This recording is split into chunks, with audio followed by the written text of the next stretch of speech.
Magandang umaga po sa inyo mga brothers and sisters. Medyo maulan dito sa amin ngayon. Kulimlim, maambon. Ngayon ay pakikita ko naman sa inyo ang paraan ng aking pagtatanim ng kalabasa.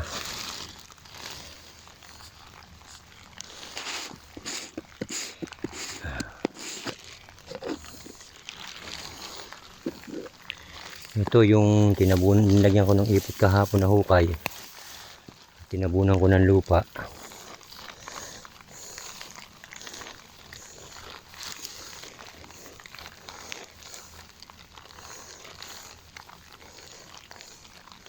Laging muna silang ganyan.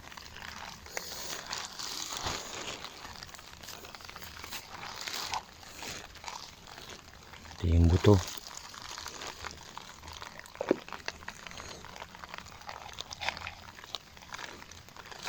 Kada butas ay dala-dalawa lang ang inilalagay kong buto.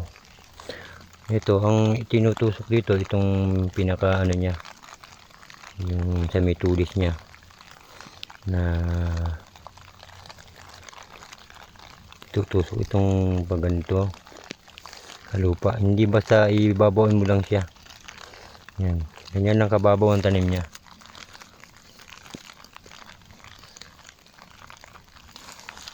Tapos na itusok na ganyan ang buto, ibudburan ng Puradan para hindi siya langgamin. Kakainin kasi ng langgam yan at tatabunan ng bahagya.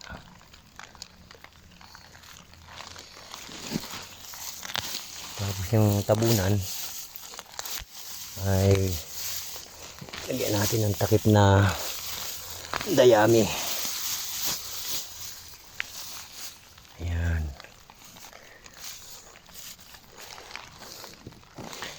Ganyan lang ang pagtatanim ng buto ng kalabasa kapag direkta sa lupa. Yung pagtatanim niya hindi masyadong malalim.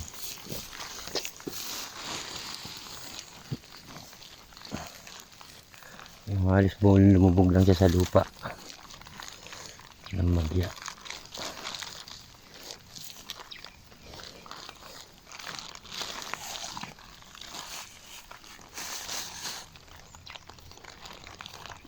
Ito yung buto. Tutok mo lang siya ng ganyang bagya para madali siyang lumabas. Pagka kasi masyadong malalim, hindi na nakakalabas yung buto pag tubo. Hindi niya nakakayang lumabas. Ibabaw sa lupa. Impulan natin ng Puradan.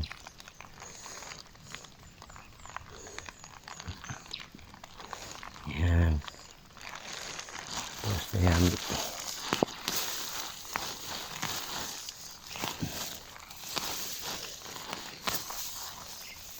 May takip siya. Hindi siya makukutkot ng daga.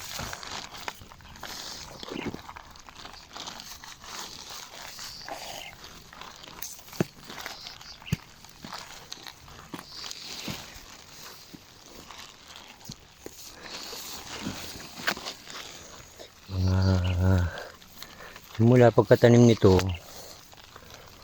bumilang ka lang ng 4 na araw, tubo na siya, labas na siya sa ilalim ng lupa. Tatanggalin mo na yung takip niya.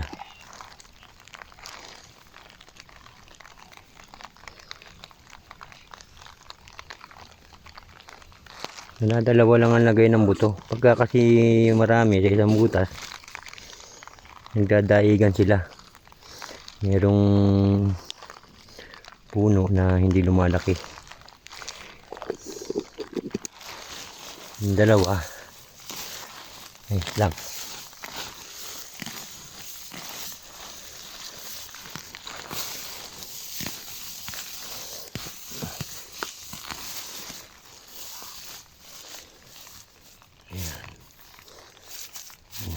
takip niyan.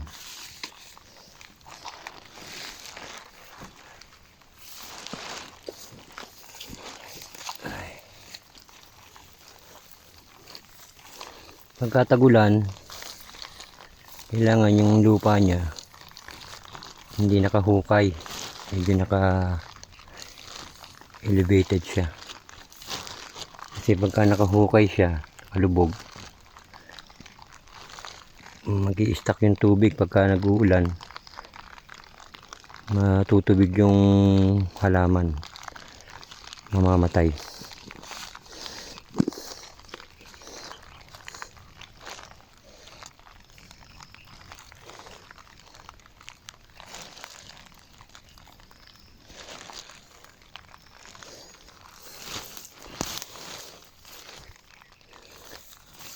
Tabunan yung mabuti ng lupa yung ano na nakatago, yung buto. Pag nakalitaw kasi siya, makakain siya ng langgam.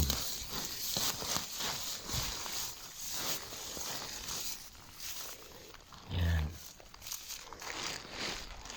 Ganyan lang po ang pagtatanim ko ng kalabasa.